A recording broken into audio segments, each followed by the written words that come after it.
C'est avec une grande joie que nous ouvrons la parole de Dieu dans l'évangile de Jean aujourd'hui. L'évangile de Jean, chapitre 20. Et on dit, il est ressuscité. Il est vraiment ressuscité.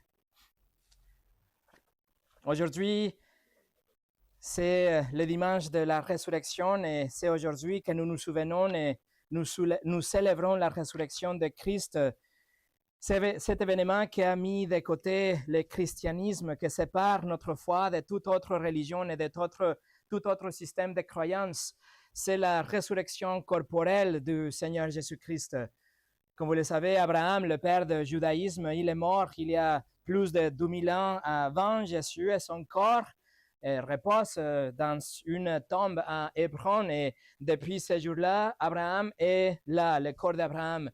Bouddha, celui qui a été le leader du bouddhisme, il est mort dans l'année 543 avant Jésus et il est mort. Et même un de ses dents est vénéré aujourd'hui au Sri Lanka dans un temple qui s'appelle le temple de la dent.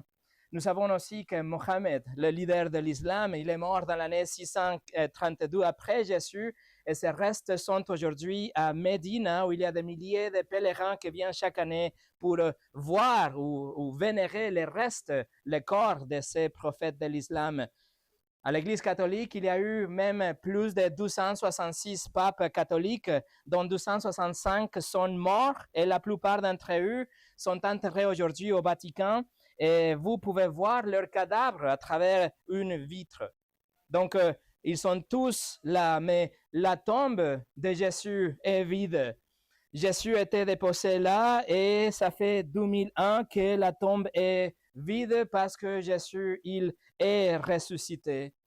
Et donc, si Jésus est ressuscité, vous voyez, nous ne suivons pas une religion ou un idéal, nous ne suivons pas une tradition ou une organisation. Nous n'essayons pas de nous conformer à un ensemble de règles ou de rituels.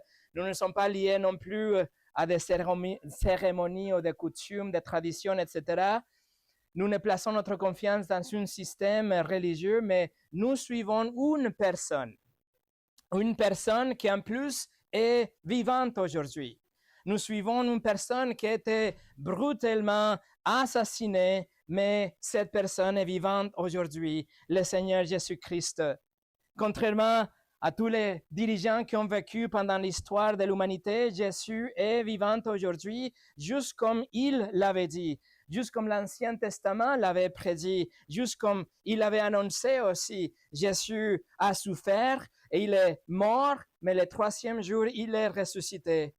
Et sa résurrection confirme tout simplement qu'il était bien celui qu'il disait d'être, que son sacrifice sur la croix avait été accepté suffisant pour pardonner les péchés de tous ceux qui vont se repentir et croire en lui. Et aussi, cela confirme qu'il y a une résurrection que nous attend à nous tous aussi. La résurrection de Jésus n'est pas, nous la croyons pas juste par la foi, mais c'est un fait historique. C'est quelque chose que les non-croyants essayent de nier, mais cela ne la rendra pas moins vrai. Chaque dimanche de Pâques, chaque dimanche de résurrection, chaque personne sur la planète est confrontée à nouveau à la même réalité. L'histoire qui dit que Jésus était violemment exécuté, mais que 3 jours plus tard, il est sorti du tombeau et pendant une période de 40 jours, il était vu à nouveau par des centaines de personnes. C'est une réalité que nous rappelle chaque dimanche de Pâques. Jésus est ressuscité des morts, pas par la foi, mais c'est par le fait que nous le savons, et cela c'est hors de question. Il est vivant aujourd'hui. La vraie question est, qu'allez-vous faire de cette vérité? C'est vrai qu'il est vivant, mais alors comment réagirez-vous alors que vous êtes exposé à nouveau aujourd'hui à l'indéniable résurrection de Jésus? Ce que je voudrais visiter aujourd'hui, ce sont 3 réactions différentes qui ont lieu au pied du tombeau vide. Nous allons voir 3 exemples différents qui vont nous confronter à la même réalité, à la même vérité.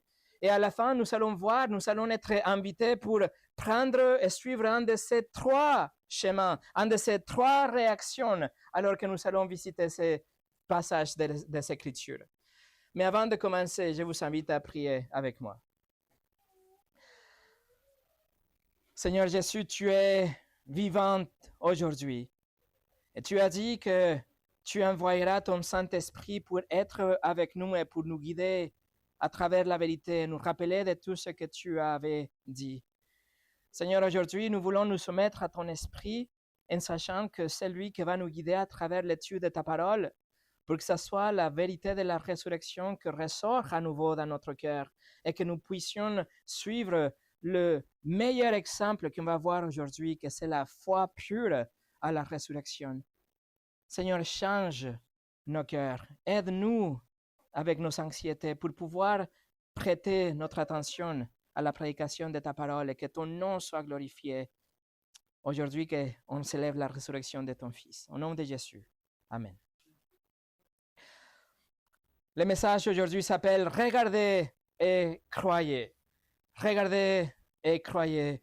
Et nous allons lire Jean chapitre 20 à partir de verset 1 jusqu'au 10. Et ce récit arrive tout de suite après la crucifixion et l'enterrement de Jésus. Alors Jean chapitre 20 verset 1 au 10.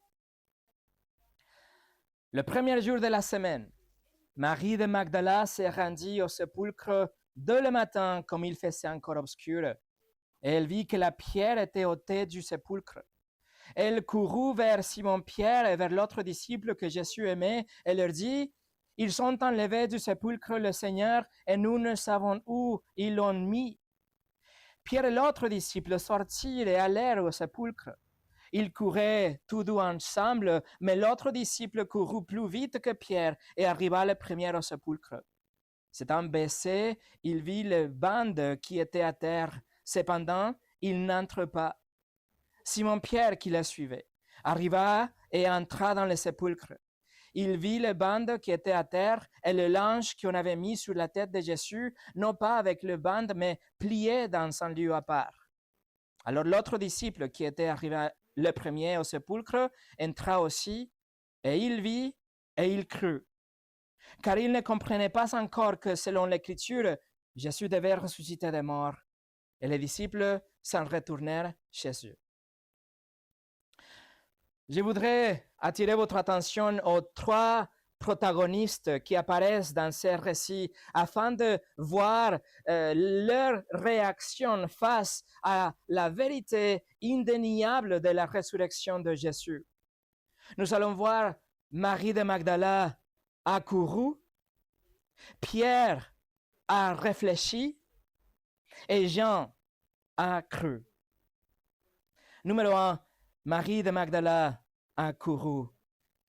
Regardez les versets 1 et 2. Le premier jour de la semaine, Marie de Magdala s'est rendue au sépulcre dès le matin comme il faisait encore obscur. Et elle vit que la pierre était ôtée du sépulcre. Elle courut vers Simon-Pierre et vers l'autre disciple que Jésus aimait et leur dit, « Ils sont enlevés du sépulcre le Seigneur et nous ne savons où ils l'ont mis. »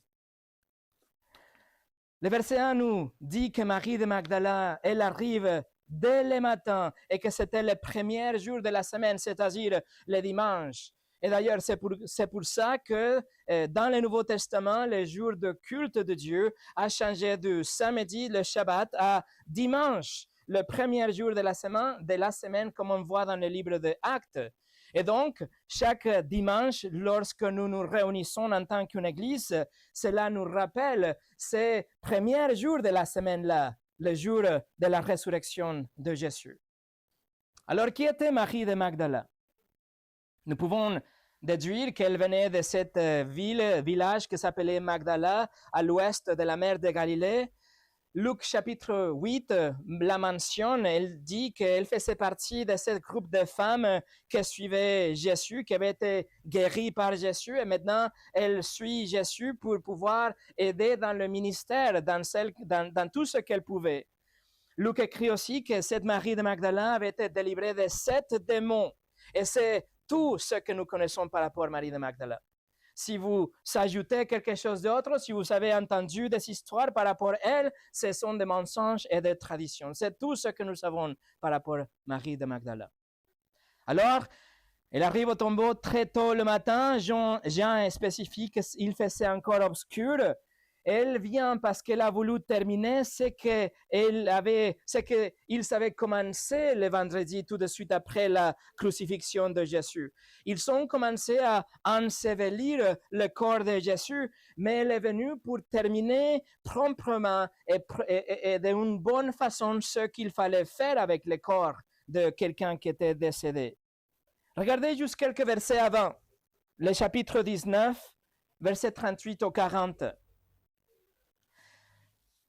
Après cela, c'est-à-dire tout de suite après la crucifixion, après cela, Joseph d'Arimathée, qui était disciple de Jésus, mais en secret par crainte des Juifs, demanda à Pilate la permission de prendre le corps de Jésus. Et Pilate le lui permit.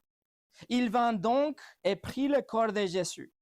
Nicodème, qui auparavant était allé de nuit vers Jésus, vint aussi, apportant un mélange d'environ 100 livres de myrrhe et de plantes. Ils prirent donc le corps de Jésus et le enveloppèrent de bandes avec les aromates, comme c'est la coutume d'ensevelir chez les Juifs.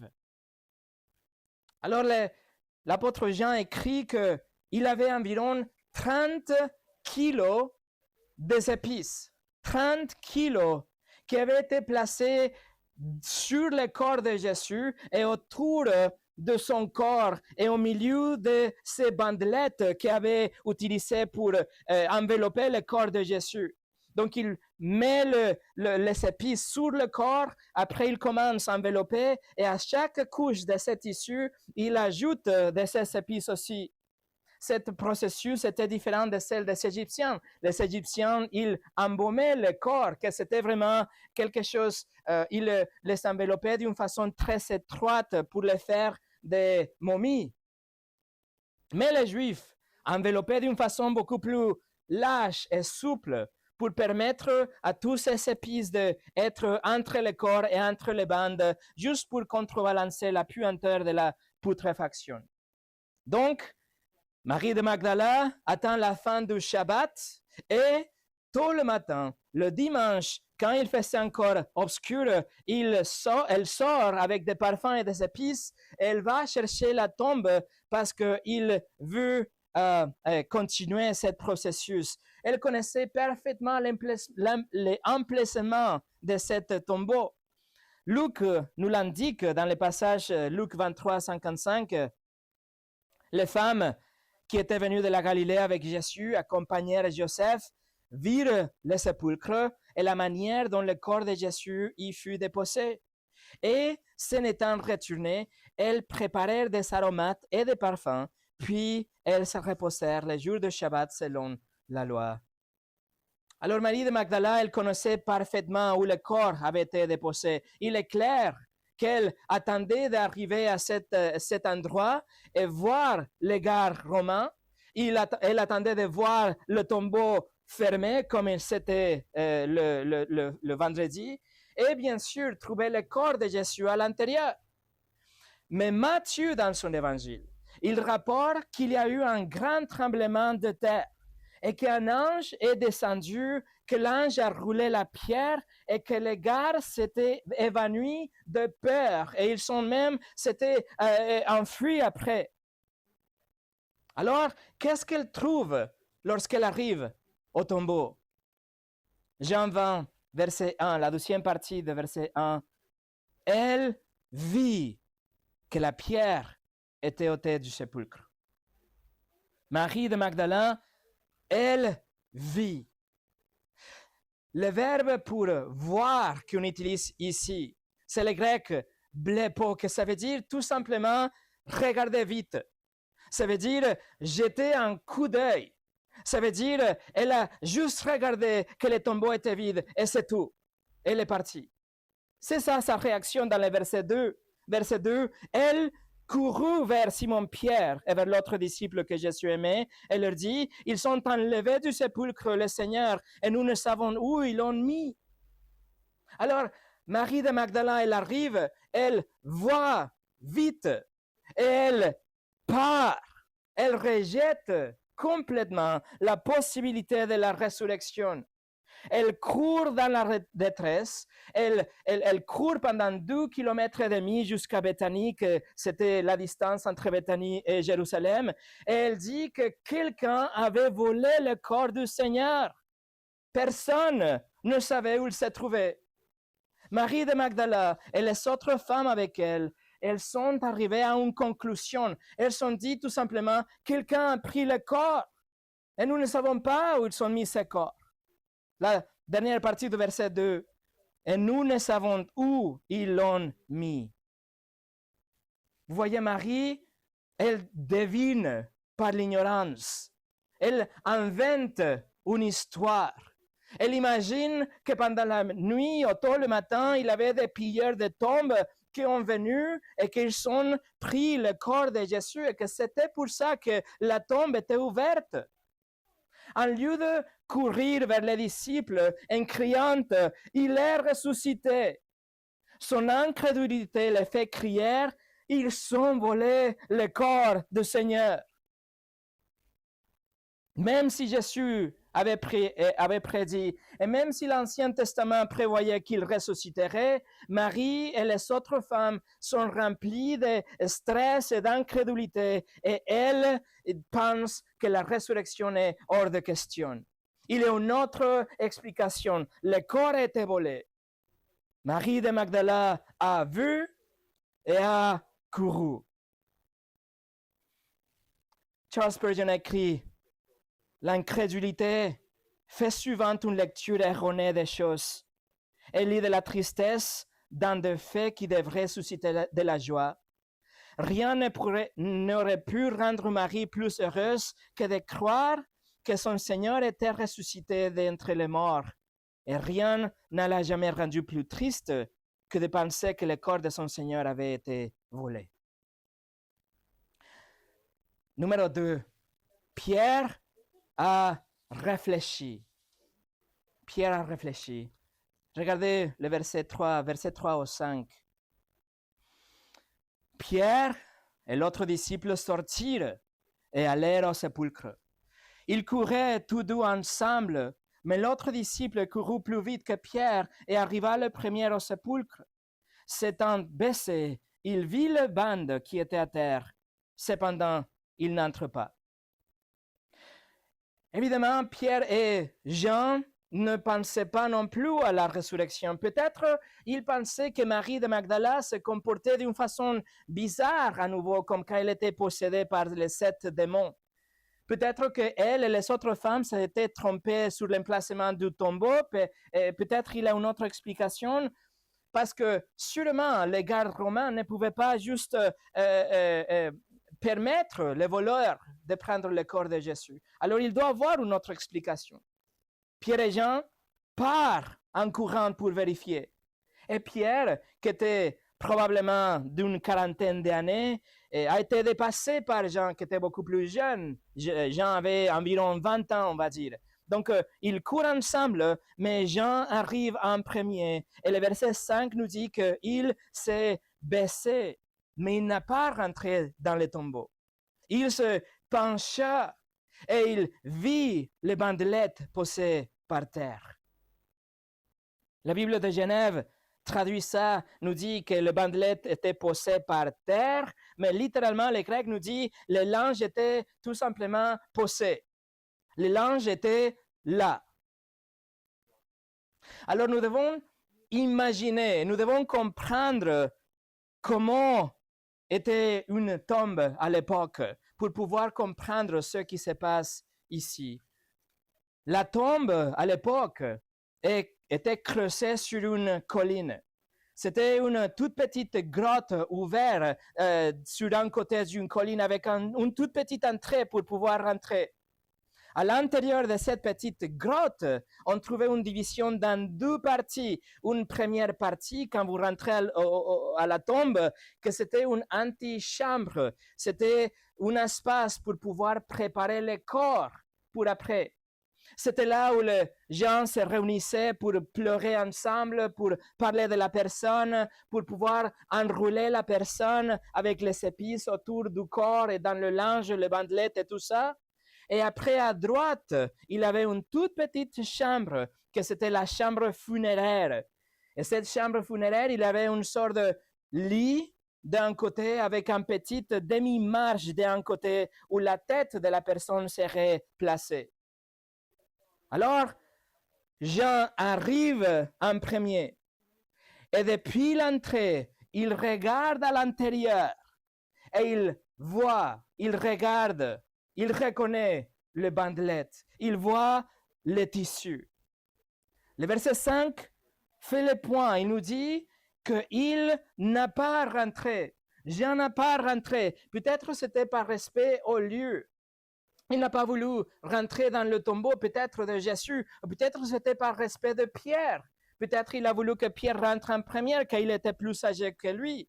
Ou peut-être Jean n'a pas voulu rentrer parce qu'il n'a pas voulu être confronté à la même idée que Marie Magdalée avait partagée, l'idée horrible de savoir que le corps a été volé.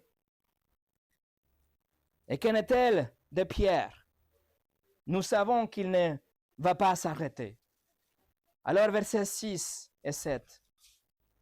Simon-Pierre, qui le suivait, arriva et entra dans le sépulcre. Il vit le bande qui était à terre et le linge qu'on avait mis sur la tête de Jésus. Non pas avec les bandes, mais plié dans un lieu à part. Alors Pierre arrive et il rentre dans le sépulcre. Et il voit exactement le même tissu que Jean avait vu. Mais il voit aussi le 12e tissu, les morceaux de tissu qui étaient utilisés pour envelopper la tête de la personne étaient là aussi. Le verset 6 nous dit, Pierre vit. Mais le verbe qu'on utilise ici, c'est différent du verbe de voir pour Marie de Magdala. Avec Pierre, le verbe est différent. Le verbe est théoréo, d'où on tire le mot pour théorie. Et cela implique voir quelque chose et méditer et réfléchir. C'est-à-dire que Pierre a donné son attention à ce qu'il a vu et il a fait des théories. Il a réfléchi, il a théorisé. Qu'est-ce qu'il a vu, Pierre? Il vit le linge qui était là. Souvenez-vous que le corps était enveloppé ensemble avec les linges, mais aussi avec 30 kilos d'épices et de plantes. Tout ensemble était enroulé autour du corps de la personne, autour du corps de Jésus. Et entre chaque couche de cette bande, il y avait plus et plus de plantes et des arômes et des parfums et tout ça, des aloés, etc.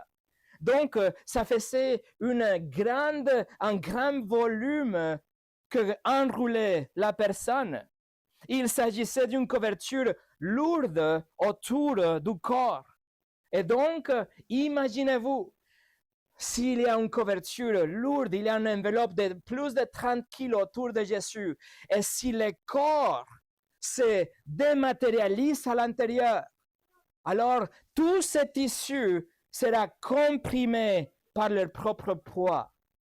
Et c'est ce que Pierre a vu. Les tissus sont restés intacts. Les tissus étaient là, non défaits, juste aplatis à cause de leur propre poids et l'espace vide au milieu de ces tissus. Par contre, le linge pour la tête, le verset 7 nous dit qu'il était plié dans un lieu à part. Mais le grec utilisé vient du mot pour enrouler. Le mot pour plier, ça veut dire vraiment enrouler. C'est-à-dire littéralement, le linge pour la tête était enroulé en lui-même. Le linge pour la tête était là, dans une forme circulaire, arrondie, avec le même volume, comme lorsqu'il était entouré autour de la tête de Jésus. Mais comme il n'y a pas beaucoup de volume, il n'y a pas beaucoup de matière, de épices autour, alors le tissu pour la tête a conservé le même volume, la même forme. C'était comme si, imaginez-vous que vous avez cette structure avec, et au milieu, vous avez un ballon et du coup, vous retirez l'air d'un ballon à l'intérieur et donc le tissu garde sa forme. C'est ce que Pierre a vu. Et quand Pierre a vu ça, il a théorisé. Il s'est mis à réfléchir. Il a peut-être considéré, il a dit, mais attendez une minute. Si le corps de Jésus était volé comme Marie de Magdala suppose, alors les bandes ne serions pas dans cette position parfaite. Et tous les 30 kilos de épices auraient été dispersés partout et il aurait aussi une trace de tous ces épices tout au long de ces chemins où les voleurs ont pris le corps. Ou les bandes ne seraient pas là du tout parce que les voleurs auraient pris le corps ensemble avec les bandelettes et emporté tout, les bandes et tout en vitesse. Pierre a réfléchi, Pierre a vu ça et il a fait des théories. Il a pensé peut-être, mais attendez une seconde, le linge pour la tête, il ne sera pas dans cette forme parfaite. C'est impossible de garder cette forme annulaire ou arrondie avec un espace vide au milieu. Alors Pierre a réfléchi, il a fait des théories. Numéro 3, Jean a cru. Jean a cru. Verset 8. Alors l'autre disciple, qui était arrivé le premier au sépulcre, entra aussi, et il vit, et il crut. Jean écrit à la 3e personne, et il parle de lui-même, et il dit qu'en entrant, il a vu et il a cru. Jean a vu exactement la même chose que Pierre avait vu, mais le verbe qu'on utilise pour voir ici est différent. C'est un verbe en grec, orao, qui consiste à voir avec les yeux de l'esprit. C'est voir quelque chose et comprendre, percevoir, internaliser, réaliser quelque chose. C'est vraiment quand vous recevez l'information et vous l'appréciez dans votre cœur, vous la comprenez. C'est beaucoup plus que supposer des choses comme Marie ou créer des théories comme Pierre. Le verbe qu'on utilise pour Jean, il s'agit d'intérioriser et de comprendre ce qui s'est passé. C'est-à-dire que Jean est rentré, il a vu et il a reconstitué ce qu'il a vu avec ce qu'il savait. Le voir plus le savoir, l'expérience plus la connaissance, l'essence de la vue plus l'intelligence. Et le résultat, il a cru en la résurrection. Pour lui, la résurrection était la seule explication que le cœur avait disparu. C'était la seule façon d'expliquer tout ce qu'il voyait. C'était quelque chose de surnaturel. Le corps s'est évaporé. Le corps s'est désintégré indépendamment des tissus.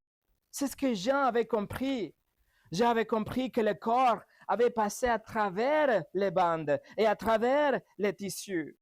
Il a compris que le corps de Jésus n'a pas eu besoin que la pierre soit roulée pour qu'il sorte, mais la pierre était roulée pour que nous puissions rentrer et voir qu'il n'était pas là. Jean a compris que Jésus était ressuscité. Il a cru vraiment qu'il était ressuscité. Mais qu'est-ce qu'il a fait la différence entre Jean et Pierre et Marie? Pourquoi avons-nous 3 résultats différents à partir des mêmes preuves? Verset 9. Car ils ne comprenaient pas encore que, selon l'Écriture, Jésus devait ressusciter des morts. C'est la compréhension des Écritures, mes amis, qui fait toute la différence. Veuillez noter que Jean n'a pas encore vu le Christ ressuscité, mais il a cru parce que le témoignage de l'Écriture a expliqué les éléments de preuve dont il disposait. Mes amis, ce sont les Écritures, c'est la Bible. C'est ce qui est écrit pour nous, qui peut apporter la clarté à votre cœur, allumer votre foi et enflammer votre louange. Alors, quels sont les passages que Jean connaissait, par exemple, de sa Bible hébraïque de l'Ancien Testament? Qu'est-ce que Jean connaissait et qui a enflammé vraiment la foi dans son cœur? Sûrement, il connaissait ce que Job avait dit dans ce qu'on croit est le livre le plus ancien de la Bible, le livre de Job. Job parle d'un Rédempteur vivant, de quelqu'un éternel. Job dit, Job 19, 25, « Je sais que mon Rédempteur est vivant et qu'il se lèvera le dernier sur la terre. » Le psaume 16, verset 10 nous dit, « Tu ne livreras pas mon âme au séjour de mort. Tu ne permettras pas que ton bien-aimé voie la corruption. » Dans ce psaume, le roi David explique d'une façon prophétique que le Saint de Dieu, le Messie de Dieu, il ne verra pas la corruption dans son corps, c'est-à-dire la décomposition de son corps. Autrement dit, il vivra encore une fois. Et plus tard, en fait, dans le livre des Actes, Pierre, il applique ces versets à la résurrection de Jésus aussi. Un autre texte que sûrement Jean avait compris face à l'évidence de la résurrection était sûrement le psaume 110, verset 1, qui dit « Parole de l'Éternel à mon Seigneur, assieds-toi à ma droite jusqu'à ce que je fasse de tes ennemis ton marchepied. » Dans ce passage, David dit que Dieu le Père dit au Seigneur de David, en faisant référence au Messie, il parle du Messie, le roi d'Israël, et il lui dit, assieds-toi à ma droite, c'est-à-dire ressuscite et monte. Jean comprenait que le corps de Jésus ne peut pas rester dans la tombe parce que Dieu va l'asseoir dans la place d'honneur dans le royaume des cieux. Et ce verset était prêché dans Actes chapitre 2 et mentionné aussi dans Hébreux chapitre 10 pour faire référence à la résurrection de Christ. Alors, Jean est sûr, il pense, Jésus doit être vivante. C'est la seule façon d'expliquer la pierre, le tombeau vide, les tissus, mais surtout la parole de Dieu. Jésus doit être vivante, il est ressuscité. Non seulement Jean connaissait la parole de Dieu, l'Ancien Testament, mais il connaissait aussi la parole prononcée par le Seigneur Jésus quand il était ensemble pendant son ministère. Jean se souvenait de ce que Jésus leur a dit personnellement, et nous disposons de ces affirmations, de ces récits en tant qu'écriture. Mais pour Jean, c'était oral. Et il se souvient sûrement. Matthieu 16, 21. Dès lors, Jésus commença à faire connaître à ses disciples qu'il fallait qu'il aille à Jérusalem, qu'il souffre beaucoup de la part des anciens, des principaux sacrificateurs et des scribes, qu'il soit mis à mort et qu'il ressuscite le troisième jour. Marc 9, 31. Jésus enseignait ses disciples et il leur dit, « Le Fils de l'homme sera livré entre les mains des hommes, ils le feront mourir, et 3 jours après qu'il aura été mis à mort, il ressuscitera. » Luc 9, 22. Jésus ajouta qu'il fallait que le Fils de l'homme souffre beaucoup, qu'il soit rejeté par les anciens, par les principaux sacrificateurs et par les scribes, qu'il soit mis à mort et qu'il ressuscite le troisième jour. Alors Jean connaissait tout ça. Jean a vu, il a pesé les preuves, il a comparé son expérience avec l'Ancien Testament, il s'est souvenu de ce que Jésus avait dit, les Écritures sont claires, il croit, conclusion, Jésus était ressuscité des morts. Il a vu, il a reçu ça et il a cru. Et pour finir, le verset 10. Et ses disciples s'en retournèrent chez eux. Alors Jean a cru et il a retourné chez eux. Certainement, Jean retournait dans la joie et dans l'espoir. Ce verset ne nous le dit pas, probablement en raison de l'humilité de Jean. Vous savez que Jean, il ne mentionne pas son propre nom dans son évangile, et alors peut-être c'est à cause de cette humilité qu'il ne dit pas « Je suis rentré dans la joie ». Mais il est clair qu'il a fait. Il a cru en la résurrection. Maintenant, il est sûr que Jésus est vivante. Tout avait du sens. Tout ce qu'il a besoin maintenant, c'est juste d'attendre que Jésus se présente parmi eux parce qu'il est quelque part, il est vivante. Mais Pierre dans l'évangile de Luc semble suggérer que Pierre ne croyait pas à ce moment. Luc 24, verset 12 nous dit « Mais Pierre se leva et courut au sépulcre. S'étant baissé, il ne vit que les linges qui étaient à terre, puis il s'en alla chez lui dans le étonnement de ce qui était arrivé. » Mais cette dernière partie, mes amis, peut être traduite aussi comme « en se demandant ce qui s'était passé ». Dans le sens que Pierre était confondu, il se posait des questions, il était très étonné, il était déconcerté. Le grec, ça veut dire littéralement être extraordinairement impressionné dans une façon positive ou profondément troublé, voire confus dans une façon négative. Par exemple, dans Marc chapitre 6, verset 6, c'est écrit « Jésus s'est étonné à leur incrédulité. » Jésus n'était pas impressionné d'une façon positive, mais de manière confuse. Il ne comprenait pas leur incrédulité. Luc 8, 25, Jésus leur dit, « Où est votre foi ?» Ceci de frayeur et d'étonnement. Ils se disent les uns aux autres, « Quel est donc celui qui commande même au vent et à l'eau et à qui ils obéissent ?» Alors, ce n'était pas une réaction positive non plus ici, mais c'était une attitude d'inquiétude. Ils étaient étonnés dans des questions. Mais au moins, on sait bien que pour Jean, il a cru. Et sûrement qu'il a trouvé de la joie au tombeau, sans avoir vu, sans avoir touché, sans avoir entendu le Jésus ressuscité, uniquement en raison du témoignage des Écritures qu'il avait maintenant compris avec son expérience aussi.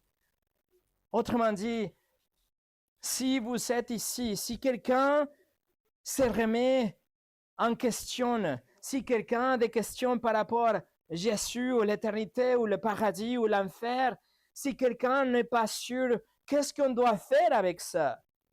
Peut-être vous pensez que ce n'est qu'un conte de fées. Tout ce dont vous avez besoin, c'est ne pas voir Jésus, mais lire ce qui est dit à propos de lui et sur et par lui. Si la résurrection était vraie, alors Jean avait déterminé que c'était vrai dans son cœur. Ça veut dire que la crucifixion brutale de Jésus n'avait été pas en vain, mais ça veut dire que les péchés des gens ont été pardonnés complètement. Ces péchés passés, présents et futurs ont été versés sur Jésus, sur la croix. Ça veut dire que Jésus a pris sur lui toute la pleine coupe de la colère de Dieu et qu'il est mort à la place de Jean et de tous les pécheurs qui vont se repentir et croire en lui. Si Jésus était vivant, ça veut dire qu'il est vraiment notre substitut.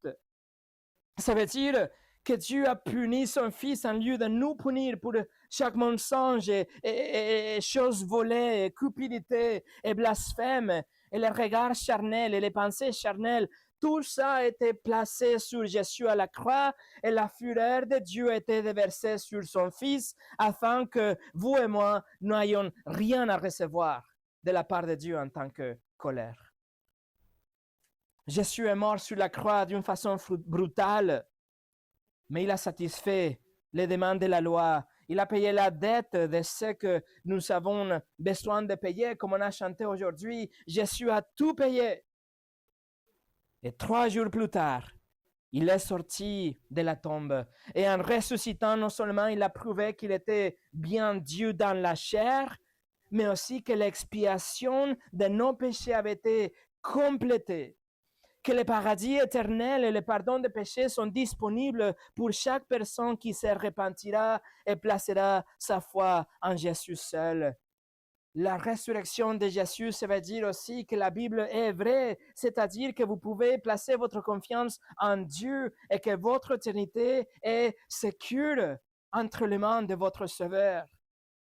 La résurrection de Jésus, ça veut dire qu'il a vraiment vaincu la mort, qu'il est vivant, qu'il reviendra et que nous entendons la résurrection de nos propres corps. Ça veut dire que notre foi n'est pas en vain, que l'Évangile sauve, que les Écritures sont la vérité et que Dieu est digne de toute notre confiance. Mes amis, ne rentrez pas aujourd'hui juste en croyant, juste après avoir regardé, juste en faisant des théories. Rentrez aujourd'hui débordant de joie. Bien sûr, si vous comprenez que Jésus a payé pour vous et qu'il est vivant aujourd'hui, si vous prenez, vous gardez dans votre cœur ce que la Bible affirme, vous allez rentrer dans la joie et vous allez rester dans la joie pour le reste de votre vie. Ou peut-être vous pouvez rentrer aujourd'hui simplement étonné. Simplement en vous posant des questions. C'était quoi ça, cette prédication? C'était quoi ça, cette lecture d'aujourd'hui?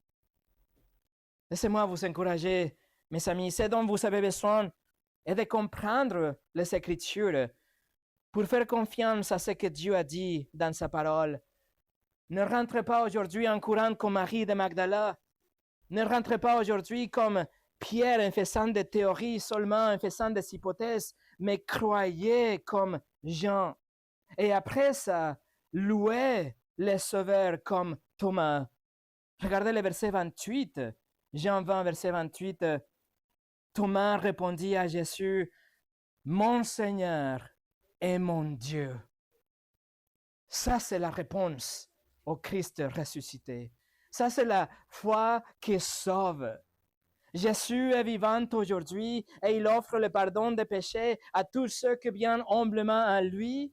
Et il a promis qu'il reviendra, mais pas comme un serviteur souffrant, mais comme un roi des rois, un glorieux Seigneur des seigneurs. Écoutez ce qu'il a dit dans l'Apocalypse, chapitre 1, verset 17. Jésus dit, « Je suis le premier et le dernier et le vivant.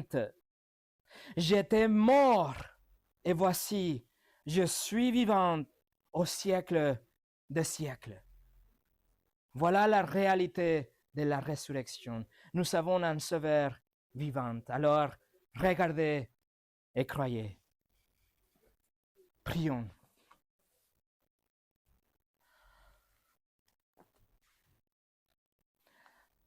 Seigneur Jésus, tu as vaincu la mort. Tu as été le sacrifice parfait pour mes frères et mes sœurs. Tu as donné ta vie pour nous racheter. Tu as pris en toi la colère qui était censée de tomber sur chacun de nous. Et tu es mort. Et tu as été enseveli. Mais 3 jours plus tard, tu es sorti du tombeau. Tu n'as pas eu besoin que la pierre soit roulée. Tu as simplement sorti du tombeau en tant que Dieu. Merci que tu étais victorieux.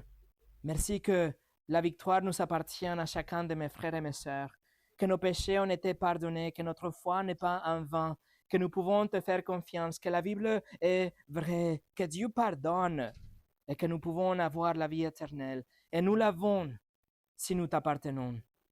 Seigneur, merci que non seulement ça, mais nous pouvons avoir confiance de ce futur glorieux où tout reviendra, que tu vas nous donner des corps glorifiés pour être dans la présence de Dieu, des corps ressuscités comme le tien. Merci que tout a été accompli et tout était, le point final a été la résurrection victorieuse. Seigneur, que ce dimanche, de Pâques, ce dimanche de résurrection, soit quelque chose qui va nous détourner nos visages, et notre regard de toutes ces choses du monde à toi, vers le Seigneur Jésus-Christ et le futur que tu as promis dans ta parole. Merci pour ton sacrifice, et merci pour ton amour. Merci que tu es vivante et qu'un jour nous serons avec toi. Au nom de Jésus. Amen.